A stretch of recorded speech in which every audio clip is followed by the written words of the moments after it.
জমি বাড়ির দলিল নিয়ে বড় ঘোষণা। ১৯৮৫ সালের আগের দলিল খুঁজছেন? ১৯৮৫ সালের দলিলের সমস্ত তথ্যই এখন পাবেন রাজ্য পোর্টালে। কয়েক মিনিটে ১৯৮৫ সালের আগের জমির মালিকানার সমস্ত তথ্যই পাওয়া যাবে এখন থেকে রাজ্য পোর্টালে। বড় ঘোষণা হয়ে গেল জমি বাড়ির দলিল নিয়ে।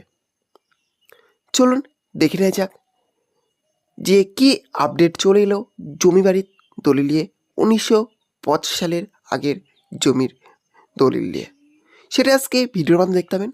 হ্যাঁ, তার জন্য ভিডিওটি একটু স্কিপ না করে শেষ পর্যন্ত দেখতে থাকুন। আর অবশ্যই আপনি চ্যানেল নতুন হয়ে থাকেন তাহলে চ্যানেলটা অবশ্যই সাবস্ক্রাইব করে রাখবেন, যাতে এই ধরনের গুরুত্বপূর্ণ আপডেট সবার আগে পেয়ে যান। জমি বাড়ি কিনতে গেলে প্রথমেই খোঁজ পড়ে চেইন ডিড এর, অর্থাৎ আগে ভালোভাবে জানতে হয় অতীতে ওই জমি বা বাড়ির মালিকানা কার বা কাদের ছিল এবং কখন কীভাবে মালিকানা বদল হয়েছে। সরকারি তথ্যভাণ্ডারে জমিটির অস্তিত্ব আছে কি না তা জানাটাও জরুরি। এক্ষেত্রে ১৯৮৫ সালের পরবর্তী সময়ের তথ্য অনলাইনে পাওয়া যায়, কিন্তু তার আগের দলিল সহ তথ্য পেতে গেলে রেজিস্ট্রি অফিসে গিয়ে মোটা টাকার বিনিময়ে সার্চিং করানো ছাড়া উপায় নেই। অবশেষে এই হয়রানির দিন শেষ হতে চলেছে, কারণ এবার থেকে জমি বাড়ির অতীত মালিকানার যাবতীয় তথ্য সংবলিত দলিল চলতি অর্থে চেইন ডিড মিলবে এক ক্লিকেই। অর্থ দপ্তরের আওতাধীন ডাইরেক্টরেট অফ রেজিস্ট্রেশন এবং স্ট্যাম্প ডিউটির নির্দিষ্ট পোর্টালে মিলবে এই তথ্য। গোটা প্রক্রিয়ায় সাহায্য নেওয়া হচ্ছে AI বা কৃত্রিম বুদ্ধিমত্তার। সূত্রের খবর, ১৯৮৫ সাল থেকে এখনও পর্যন্ত যত জমি বাড়ির রেজিস্ট্রেশন হয়েছে সেই সমস্ত দলিল ডিজিটাইজেশন করে ফেলেছে রাজ্য সরকার। এসব দলিলের ছবি সংরক্ষিত রয়েছে রাজ্যের অনলাইন তথ্যভাণ্ডারে, ফলে এই সময়কাল পর্যন্ত দলিলের কপি সহজেই পাওয়া যায়। এবার ১৯৮৫ সালের আগে সমস্ত দলিল ডিজিটাইজেশন শুরু করছে রাজ্য।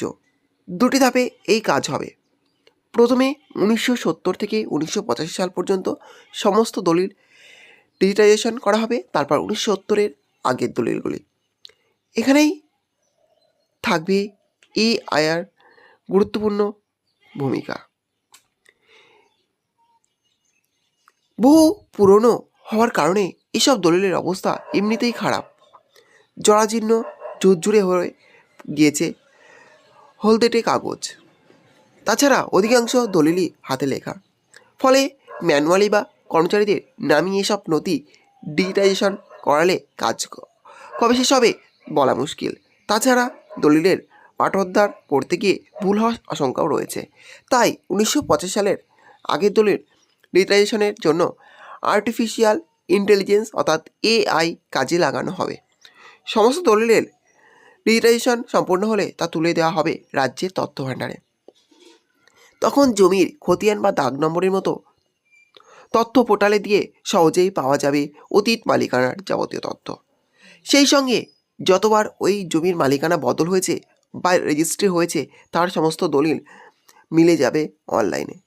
সূত্রের খবর, এই কাগজের জন্য প্রুফ অফ কনসেপ্ট তৈরি করতে রাজ্য ইতিমধ্যে দরপত্র আহ্বান করেছে। দেশের বিভিন্ন সংস্থার পাশাপাশি বিষয়টি নিয়ে আগ্রহ দেখিয়েছে আমেরিকা, ইউরোপ, সিঙ্গাপুরের একাধিক সংস্থা। তাহলে বুঝতে পারলেন, যারা দিন ধরে চিন্তা করছিলেন যে ১৯৮৫ সালের আগের জমি দলিল কীভাবে পাবেন, ১৯৮৫ সালের আগে যেসব জমির দলিল ছিল সে সমস্ত জমি কতবার বিক্রি হয়েছে, কারা কারা মালিকানা ছিল, সমস্ত তথ্যই এবার পাওয়া যাবে রাজ্যের তথ্যভাণ্ডারে। রাজ্যের পোর্টালে সেই সমস্ত তথ্য খুব শীঘ্রই পেতে চলেছেন রাজ্যের সাধারণ মানুষ। সহজেই এক ক্লিকেই পেয়ে যাবেন সেই সমস্ত তথ্য। যাই হোক, এই ছিল আজকের আপডেট। ভিডিওটি ভালো লাগলে অবশ্যই লাইক, বেশি বেশি করে শেয়ার করে দেবেন এবং সাবস্ক্রাইব করে রাখবেন, যাতে এই ধরনের নতুন নতুন আপডেট সবার আগে পাওয়া যায়। আর অবশ্যই কমেন্ট করতে ভুলবে না যে ভিডিওটি কেমন লাগলো।